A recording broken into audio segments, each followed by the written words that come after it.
Before the Olympians claimed their thrones, before kings ruled from marble halls, there were islands that stood outside time. One such island was Aea, and upon it dwelled a goddess, not of Olympus, not of Hades, but of somewhere in between. Her name was Circe. Circe is the daughter of Helios, the sun god, and the oceanid Perse. A titan by birth, yet unlike her siblings, Aeetes, Pasiphae, and Perses, Circe's domain was not royal courts or brutal wars. Hers was the art of transmutation. Not worshipped in cities, not invoked in temples, she lived alone. But don't mistake isolation for weakness. Her solitude was chosen. It was sacred. She studied pharmakeia, the root of the word pharmacy, an ancient blend of magic, medicine, and spirit. In early texts, Circe is not simply a witch. She is called polypharmakos, she who knows many potions. And that knowledge came from the earth, the stars, and the echoes of older gods who whispered in the roots of plants. Aea, Circe's island, appears and disappears in ancient texts like a ghostly mist. Some believed it lay in the far west, near the ends of Oceanus. Others whispered it was a mirror island, existing in both the mortal world and the underworld, depending on the tides of fate. Esoteric traditions, especially among Orphic and Pythagorean sects, viewed Aea as a liminal space. Not merely a location, but a threshold, a place where the veil between realms is thin. Some likened it to the moon itself, reflective, changeable, and dangerous to the uninitiated. On Aea, time distorts. Sailors forget their names, animals speak, and the soul, if unready, might never return. Mainstream myth tells us Circe turned men into pigs, but in deeper reading, transformation was never punishment, it was revelation. To Circe, form mirrored inner essence. A man driven by gluttony became a boar, a violent sailor, a lion. The magic was not illusion, it was a mirror. This is echoed in later Hermetic texts that reference Circe as an initiator, one who reveals the true self through symbolic death and rebirth. In one fragment, lost to most translations, Circe says, "I give not what is deserved, but what is hidden." A cryptic truth, one which only seekers of the mysteries dared unravel. When Odysseus landed on Aea, his men fell swiftly to Circe's spells, but Odysseus, aided by Hermes, confronted her and was not transformed. Or was he? Some ancient mystics believed Circe's love was not seduction, but initiation, that she opened Odysseus's inner sight, allowing him to survive the underworld, to hear the sirens without madness, and to choose Nostos, homecoming, with eyes open. He stayed with Circe for a year. In some versions, she bore him a son, Telegonus. In others, she taught him rites older than Olympus. One rare text from the Orphic tradition hints, "The Son of Man knelt before the daughter of Sun, and she placed in his hand the key of shadow light." What was this shadow light? A metaphor, a spell, or knowledge forbidden to gods and men alike? While Homer made her infamous, Circe appears in older, darker corners of mythology. In Hesiod's Theogony, she is one of the few immortals who chose love over power. In the Argonautica, she appears again, this time as an absolver. Jason and Medea come to her, stained with blood. And Circe, with herbs, fire, and incantations, purifies their souls. She does not judge. She cleanses, like the moon washing the night clean for the next day. Some later mystery cults revered her as a patron of sacred femininity, not submission, but sovereignty. The wand, not a tool of dominance, but of resonance.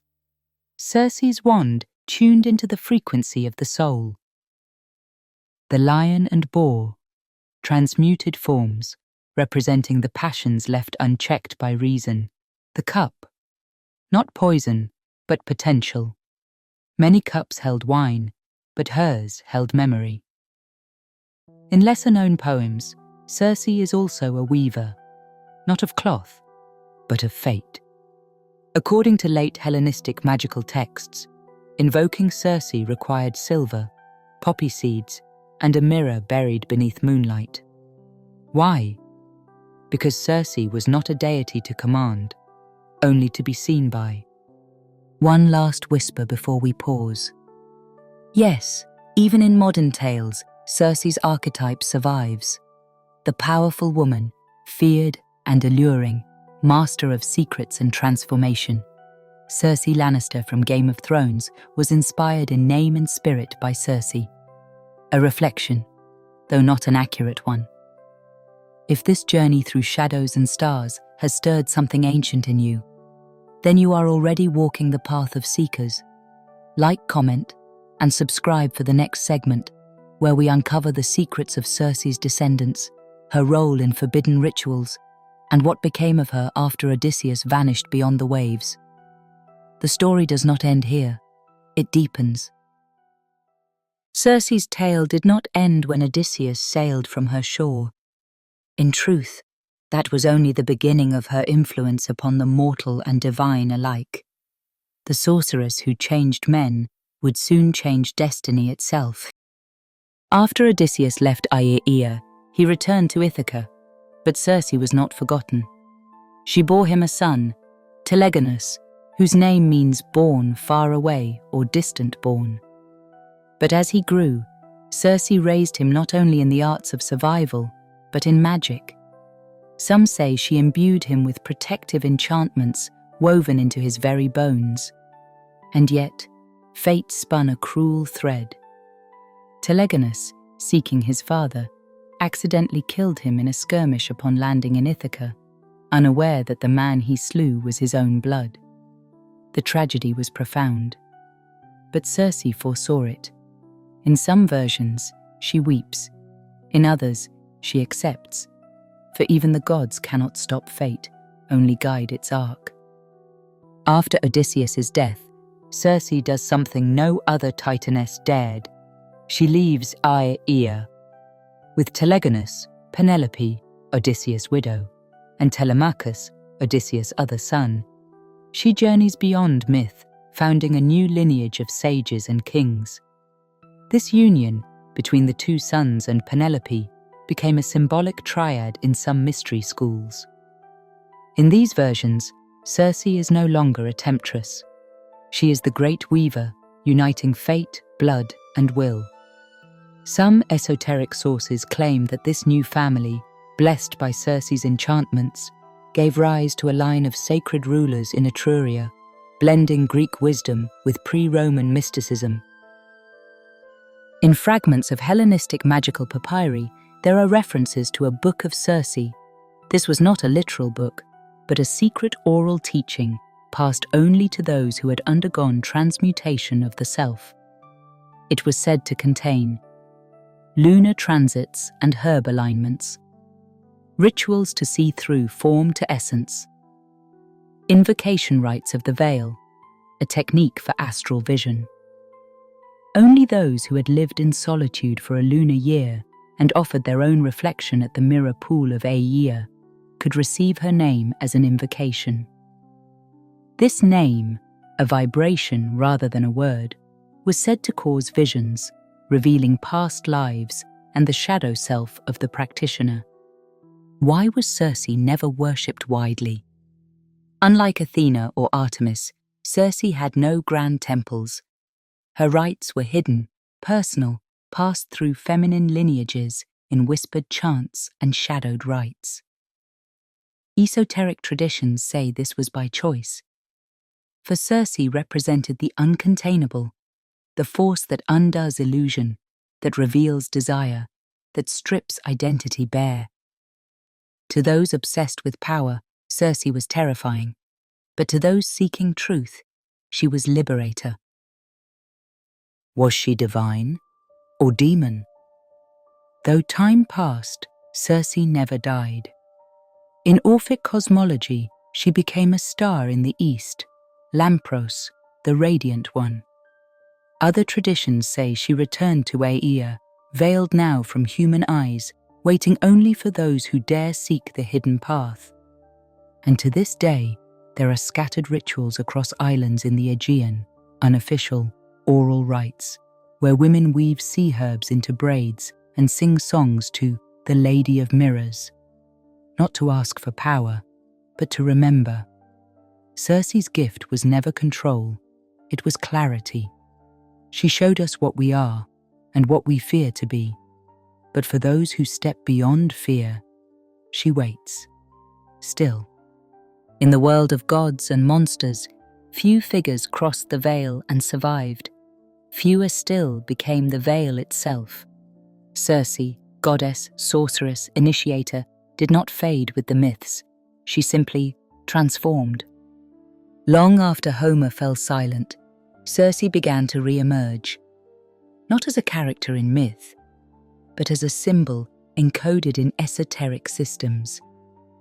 In the magical papyri of Egypt, spells attributed to a Circe involve herbal steam baths for spirit purification, mirror incantations to summon the eidolon or shadow self, moon salt mixtures to reveal hidden truths in dreams. These rituals, though syncretic, clearly drew upon her archetype, the wise woman of boundary and transformation. One spell concludes with, "Speak not before the Lady of Silver unless thy words are true, for she changes all things false into beasts and grants no form but thy own." In early Gnostic sects, Circe was interpreted through dual lenses. To some, she was an aeon, a divine emanation of the Pleroma, Sophia's sister in wisdom, if not fall. To others, she was the daemon of illusion, the force that binds souls to the cycle of flesh through desire. This duality mirrors a central Gnostic theme. Illusion binds, but knowledge frees. Circe became a cipher.